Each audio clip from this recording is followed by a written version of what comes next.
Hi, group leaders. We're back, Steve, Lisa, and Dave, and we're continuing this series on multiplication that we mentioned in the first video. And yes, we're working the same things, but we wanted to break it up so that if you don't have 20 minutes to sit down and watch all three, you can break it up. So that's why we're doing it kind of all at one time. But the last video, the first video, we talked about the ministry level vision of multiplication, and I love the discussion we had. Today, we're going to take it down to really the group level and talk about the how, because to make it happen, there's things that you got to do. And one of the first points I loved was that the group leader has to cast a vision down at their level with the group members, right? And there's some things that we were talking about. Absolutely. If the group leader doesn't talk about it, it's going to take the members by surprise. Mm-hmm. They've got to warm up to the idea so that when it comes to that point, they're open to it. Yes. Versus being afraid or scared of it. Right. Right. And we've made the decision too that we're not making anybody Right. do it, because I don't think that's right at all. And so if it's not been socialized, then there's no appetite for it.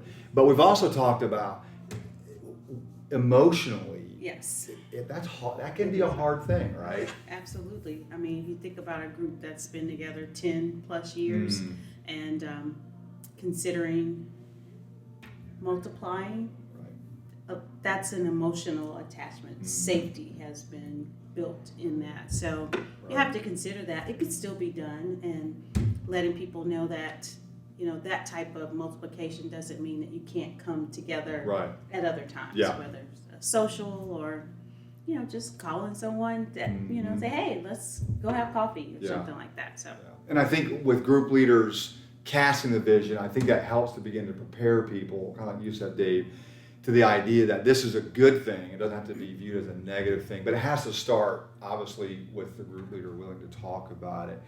So when we think about the next step, one of the things that we believe is the best way to do this is to grow from within, and new leaders are needed for new groups. And so you got to start thinking about, well, who in here would be able, ready, and willing to shepherd that new group, which is a good thing in and of itself, right?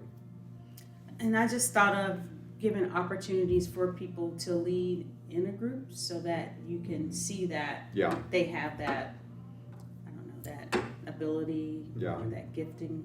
Mm, yeah, because I think bringing someone in, not that you can't do it that way, but bringing someone in to perhaps lead this baby group that's coming out of the first group, they could do that, but the connections are not there the same way as they are with the people who've been there for 10 years, that kind of thing. Yeah, So so the group already has dynamics, and the people Mhm. in the group know the dynamics. So if Yes. they're going to multiply, they take the dynamics with them. yes, absolutely. I think that is such a great way to do it, which leads into this next thing we talked about, and that is, so you've cast a vision, you're identifying some leaders that have some potential to be the shepherds of the new group, but you need a core team. And the first thing that came to mind for us is we look at what we've been doing here at Liberty for a while now with the launching of these new campuses, and every time we do that, who do we send out? A core team. Right, which includes not just staff, but it includes just people who are willing to say, hey, I see that, I'm in that, God's called me to that, I'm willing to go with this new work. I think there's something there even with multiplication with a group. No, I would agree completely. If we hadn't taken those risks, we wouldn't be a multi-site church. Mm-hmm. If people weren't willing to get out of their comfort zone and move to a different location to serve or to attend, we wouldn't be going to 7 campuses this year. Right. Which is our mission, to reach Hampton Roads. Yeah. So that is an important next step, is to be praying for and identifying people who can be part of your core team. And we made some notes here about who that would be, not only as your group leader, but things like who's going to help with admin stuff.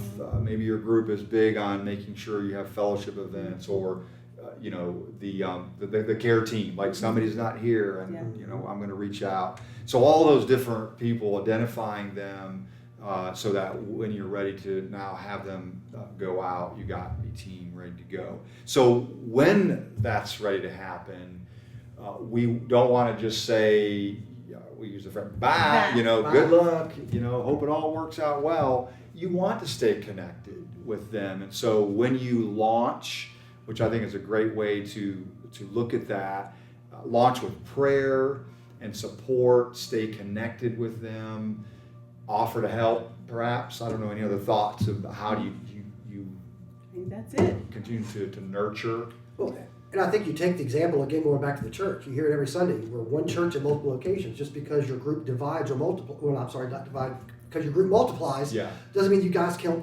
hang out with each other Yeah. and see each other and do joint activities Yeah. together. Yeah. So, can't be afraid. Yeah. Maybe even sharing success stories, like, as the new group has functioned for a while, like have them come back and share with the home base or whatever, hey, this is what God's been doing.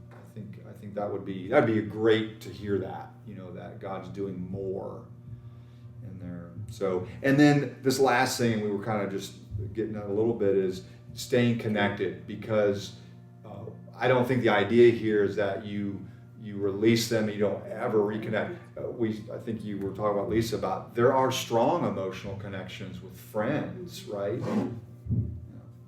So don't lose the ability to Stay connected. stay connected and like do a fellowship event, or I just said like coming back and sharing what God's doing. So there's just a couple of things that we would say are simple steps that you can take to move towards a multiplication of your group. I think the idea here, as I'm thinking about it now, is that have a plan, and we are here for that. We talk a little bit about what happens logistically. We would be here to help for that. We would love to help with that, and so take some time, and maybe your group is there. We'll be praying for it, and we'd love to walk through these things with you. I think that's it.